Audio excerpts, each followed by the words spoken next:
Assalamualaikum warahmatullahi wabarakatuh. Jadi kita ngomong soal performa ya. Jadi cairan yang ada di kendaraan itu sangat mempengaruhi performa kendaraan, baik yang bahan bakarnya maupun dari pelumas, dari kulan juga begitu. Dan ini terutama ya sangat penting untuk yang daerahnya panas. Ya daerah dingin juga ada sih, tapi biasanya rekomendasi itu cocoknya untuk daerah dingin. Jadi kalau untuk daerah dingin biasanya tidak ada masalah. Baru jadi masalah kalau daerahnya kebetulan panas. Pertama kita bahas bensin dulu. Untuk kencang, orang sudah tahu ya, oktan itu bukan jawaban. Karena kalau jawabannya oktan, ada kok yang pakai misalnya pakai Pertamax lebih kencang daripada pakai Pertamax turbo. Ya walau yang pakai Pertamax turbo juga ada yang lebih kencang.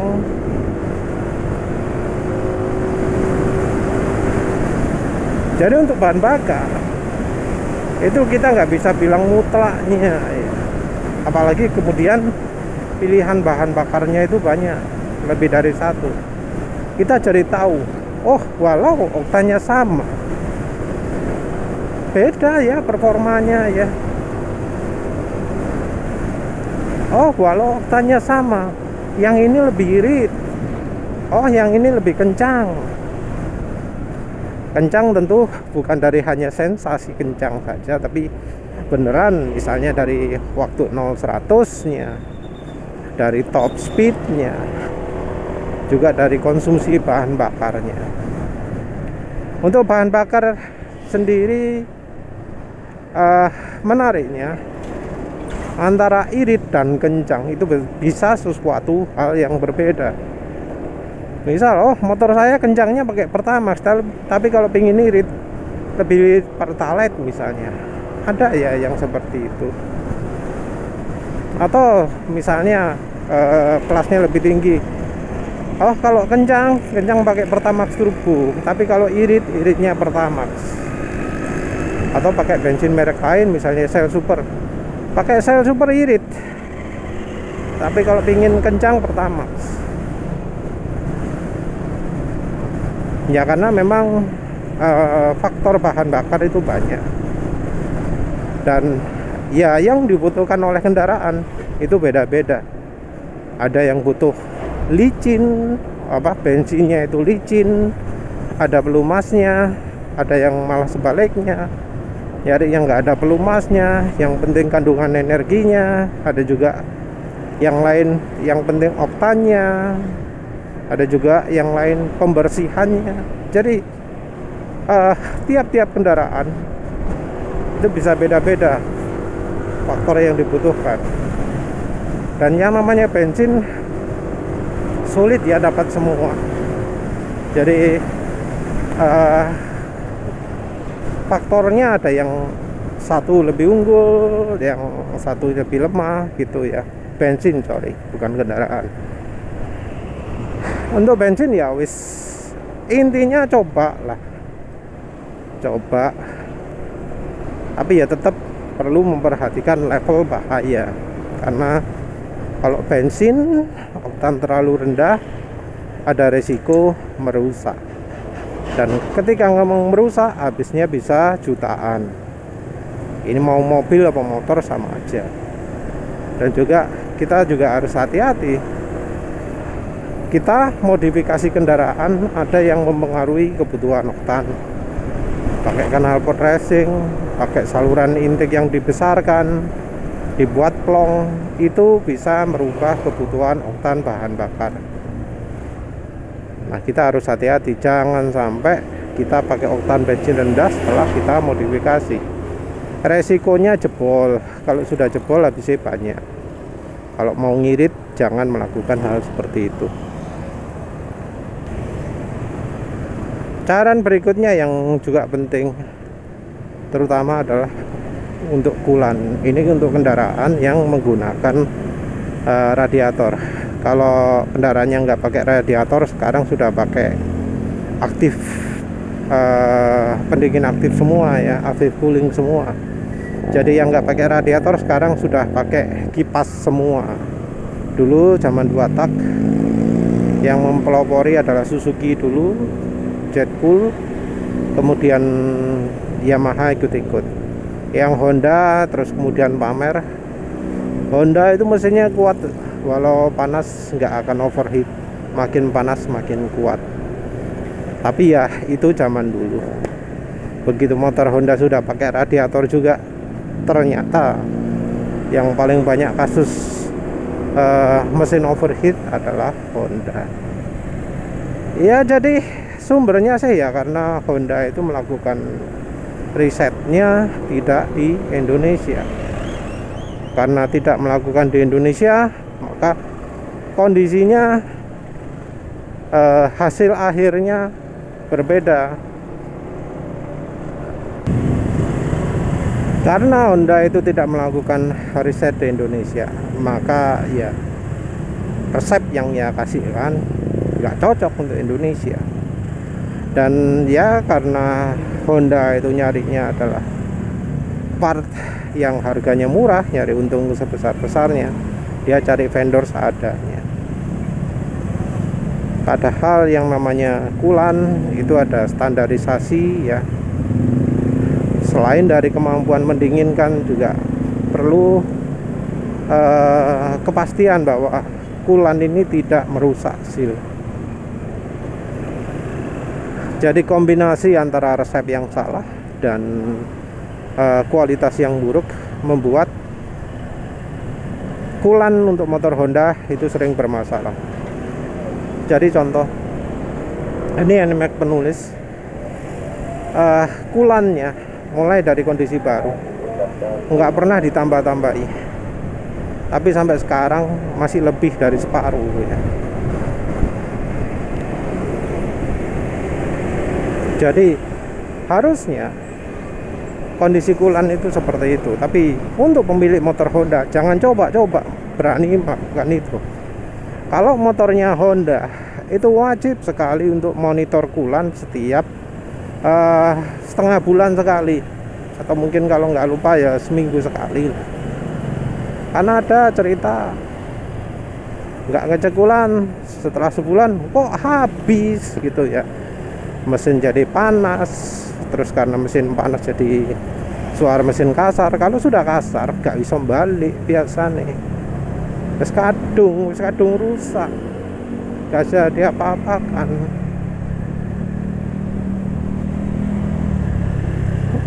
Di mobil ada juga cari seperti itu ya.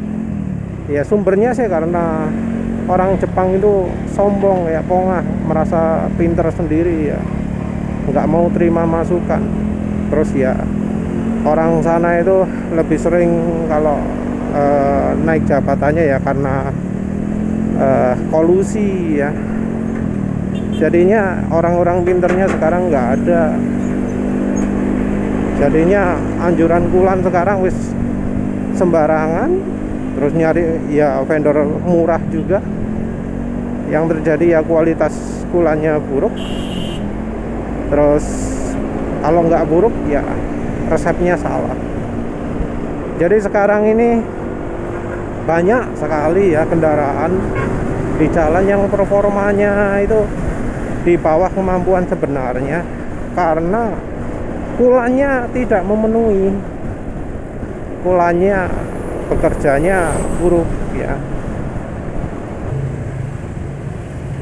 Mau dibilang nggak buruk gimana ya, masa ya mobil macam Innova, macam ya Fortuner bahkan ya, performanya di jalan kalah sama mobil 1000 cc 3 silinder. Menurut penulis itu terutama karena coolant ya, salah pilih coolant. Apalagi macam Xenia, Avanza, macam apa tadi kayak Terios, gak melayu, sama sekali nggak lari, karena ya salah dalam pilih kulan, kalah jauh performanya dengan ya kendaraan yang harusnya underdog, kendaraan yang harusnya paling lemah di jalan. Ya tentu kalau lawan sesama LCGC nya yang sana masih cuma seorang, ya kalah ya, dengan ya pas lagi ngangkut barang banyak, muatan apa sampai bawa bantal guling segala, bawa parcel sing isine botol minuman, sirup, gula, minyak goreng.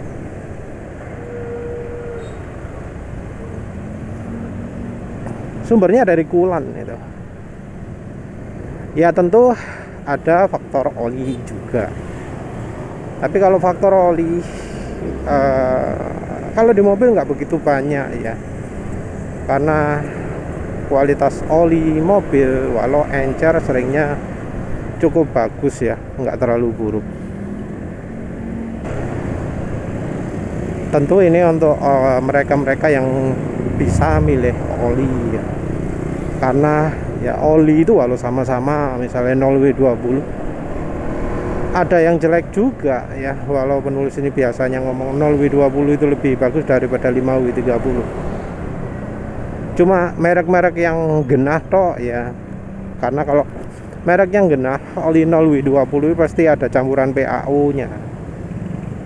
Sementara tuh merek nggak genah ya podo hidrocrack atau bahkan hidrotreat, padahal ya tahu sendiri lah, orang ngomong kalau oli mineral dipakai dijadikan encer itu buruk sekali kualitasnya. Tapi ya nyatanya sekarang banyak oli full sintetik yang jadi oli 0W20.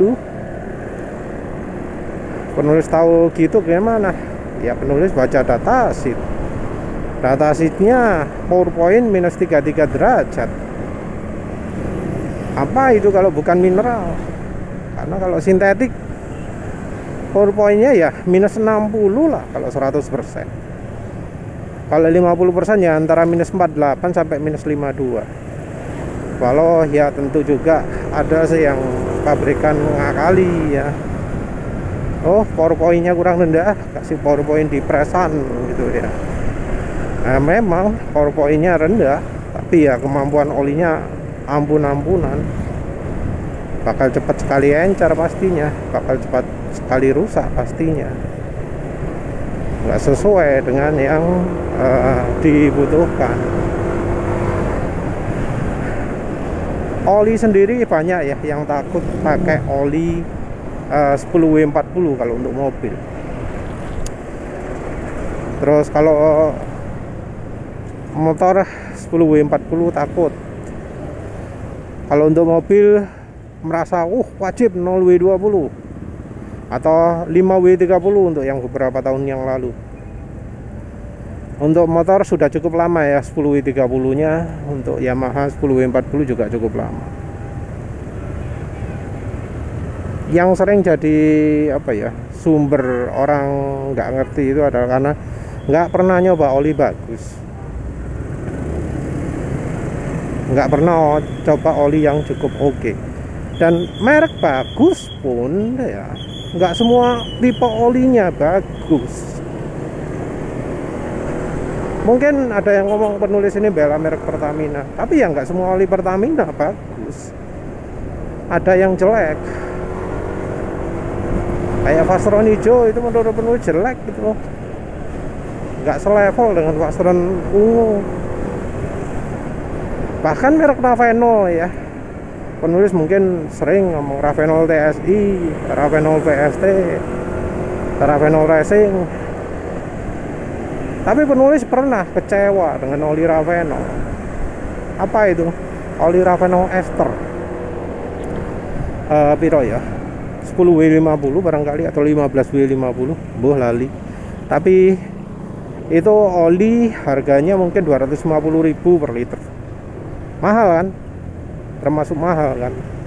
Ya mungkin ada yang ngomong murah, tapi menurut penulis itu termasuk mahal. Nah, 250.000 per liter. Tapi ya ternyata gak begitu bagus ya, nggak sebanding dengan harganya. Yang kalau dibandingkan dengan oli lokal ya anggap aja wis extend Ravenol ester kan, sama kayak extend double ester, is mirip-mirip kan ya. Yang extend harganya piro 100 berapa ribu, didiskon jadi 90 katanya. Yang Ravenol 250. Anehnya ya, yang harganya lebih murah Ravenol TSI itu malah lebih baik daripada Ravenol ester. Nah, yang bikin lebih baik apa? Kandungan PAO. Karena Ravenol TSI itu ada PAO-nya. Sama juga ya dengan Ravenol yang VST atau DXG. Sama-sama harganya yang 290.000. Ravenol lain ya kalah ya dengan Ravenol VST atau DXG. Kita ya harus lihat juga. Perlu juga baru tahu ya. Walau mungkin sama-sama full sintetik PAO-nya, ternyata DXG dan VST itu beda ya dari kandungan aditif. Karena yang DXG itu termasuk oli low SAPS, oli yang rendah aditif, kandungan aditifnya sedikit. Kalau kandungan aditifnya sedikit ya kemampuan pelicinannya minim. Ya tentu tergantung dari bahan bakar yang dipakai ya. Jadi oli low SAPS itu direkomendasikan kalau bensinnya berkualitas tinggi.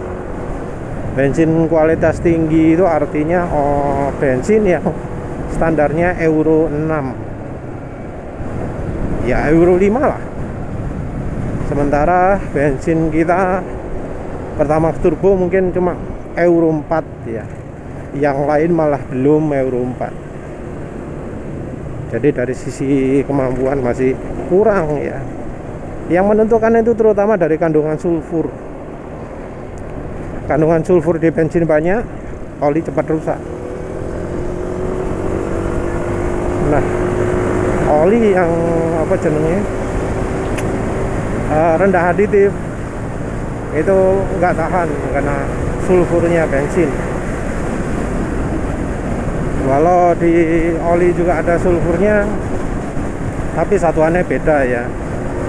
Sulfur di bensin itu satuannya persen, sulfur di oli itu satuannya ppm. Beda level ya. Yang jelas kalau oli ini harus dicoba ya. Misal dari pabrikan ngomong, oh ini harus 0W20, oh ini harus 5W30. Kita itu jangan takut ya nyoba untuk pakai yang kekentalannya lebih tinggi. Tapi tentu ya harus oli yang bagus ya. Harus tanya-tanya oli 10W40 yang merek bagus apa sih. Kalau misalnya lebih kental 15W40 yang bagus apa sih. Coba bandingkan ya, rasakan, encer kentalnya rasakan, pemeneh halus enggak rasakan. Kalau misalnya merasa masih kurang masih bisa ya ditingkatkan lagi, jangan ragu nyoba oli single grade meseran CE40 misalnya, meseran B40. Kadang juga ada ya yang pakai meseran CE40 masih merasa kurang kental. Mobil ini kita bilang mobil, dan efeknya kadang luar biasa loh ya. Karena ya penulis cukup sering ya pemilik Pajero, pemilik Fortuner gitu, yang bilang wah pakai meseran 40 itu sip ya, dipakai di tol jalan non-stop, enak terus, halus terus, tarikannya mantap, juga lebih irit. Itu ya kendaraan kencang, apalagi yang kendaraan pelan. Jadi ya kita itu ya bahwa jangan terpaku lah, jangan terpaku dengan dari pabrikan minta gini harus gini. Nggak selalu ya, karena sekarang pabrikan itu seringnya kurang begitu peduli ya dengan kesehatan kendaraan konsumen. Yang lebih peduli itu gimana caranya konsumen keluar uang demi produknya, sayangnya begitu. Selain dari oli, yang terakhir mungkin ya minyak rem.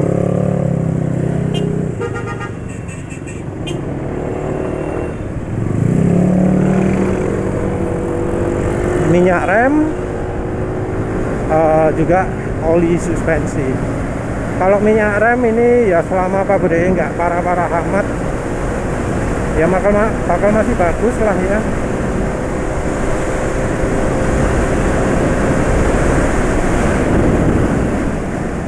Selama pabriknya nggak parah, untuk minyak rem ini nggak terlalu masalah ya.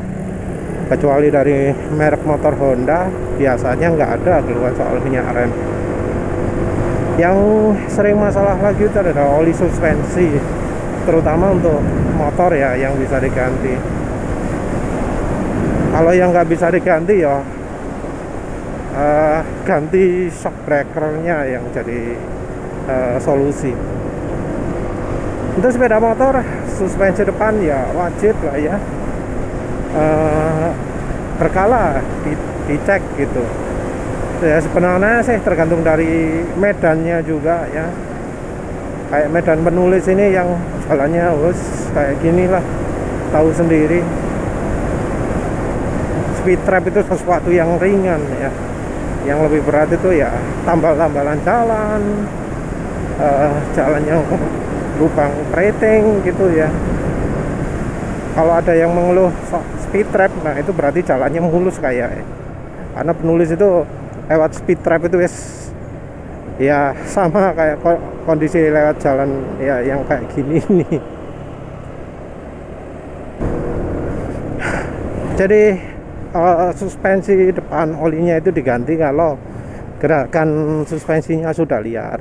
Misal lewat jalan datar ya, bukan polisi tidur, itu sampai bunyi cedak-ceduk gitu. Nah itu waktunya ganti oli suspensi depan. Ini kayak jalan gini ya, ini kan jalannya nggak rata ya, jalannya naik turun naik turun naik turun.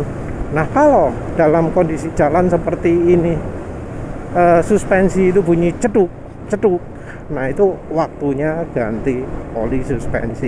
Tapi bisa dibedakan kok. Kalau olinya kondisinya bagus, jalan ya kayak gini ini ya, itu di setang masih termasuk tenang lah, nggak liar. Kalau suspensi sudah oli suspensi sudah waktunya diganti, itu bakal liar. Ini hal yang sama untuk suspensi atau shock breaker untuk mobil atau motor. Jadi kalau ya sampai mentok cedak ceduk, itu pertimbangan juga shock breakernya diganti. Kalau untuk mobil juga bisa ditengarai kalau lewat jalan bergelombang, ngayunnya banyak, ngayun terus ya, nggak ada berhentinya. Itu perlu ganti shock breaker. Tapi kalau di mobil ada komplikasi lain, seperti misalnya itu ya apa jenenge, stabilizer ya kalau untuk mobil. Tapi stabilizer ya beda lagi lah. Tapi yang jelas stabilizer itu seringnya dari pegangannya, apa sih jenenge, pusing-pusingnya. Kalau penulis sendiri sih kalau mobil suspensi ini wis atos, tak lepas sok anunya, stabilizernya. Kayak mobil itu penulis beruntung ya beli yang tipe M untuk Ayla-nya, karena yang tipe X itu sudah ada stabilizernya. Kalau sudah ada stabilizer kayak enaknya apa kalau luar kota yang jalan nggak rata. Jadi sangat mengikuti perubahan permukaan jalan, terutama yang antara kiri dan kanan itu beda. Itu bakal sengsara ya. Kalau dikebut bisa mental dari jalan yang kiri misalnya agak naik gitu, kalau dikencangkan bisa naik tinggi sekali yang kiri. Penulis pernah lihat kayak apa, Grand Max gitu ya, jalan kencang, permukaan jalan kirinya kan perubahannya besar, terus sampai mental tinggi, sampai kayak hampir guling gitu. Mobil kayak Pajero juga pernah lihat keangkat juga. Yang lebih parah sih kayak Fortuner, kayak Innova gitu ya. Makanya kalau jalan kiri kanannya nggak rata, yang mobil-mobil ada stabilisernya yang tinggi-tinggi, itu jalan pelan. Mobil penulis ya jalan terus. Ya wis lah, itu saja. Terima kasih sudah menonton. Assalamualaikum warahmatullahi wabarakatuh.